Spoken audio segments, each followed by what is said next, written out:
শিরোপা পুনরুদ্ধারের মিশন নিয়ে লা লিগার নতুন মৌসুম শুরু করতে যাচ্ছে রিয়াল মাদ্রিদ। মৌসুমের প্রথম ম্যাচে ওসাসুনাকে আতিথেয়তা দেবে লস ব্লাঙ্কোস।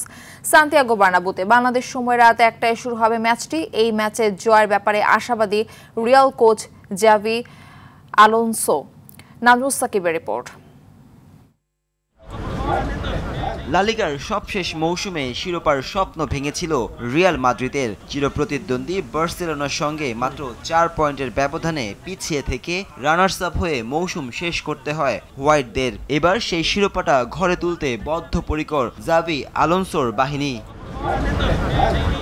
ওসাসুনার বিপক্ষে ম্যাচ দিয়ে মৌসুম শুরু করবে লা লিগার ৩৬ বারের চ্যাম্পিয়নরা। শিরোপায় চোখ, তাই প্রথম ম্যাচ থেকেই জয় পেতে মরিয়া রদ্রিগো এমবাপেরা।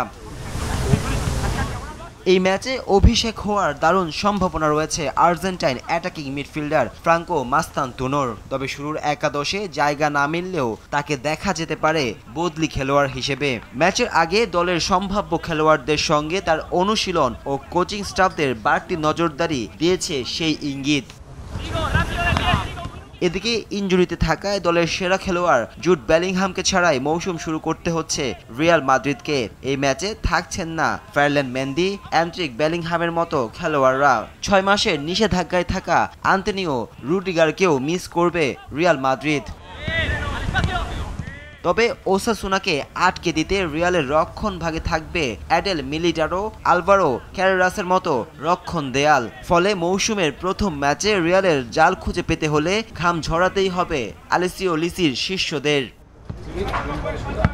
নাজমুস সাকিব, RTV।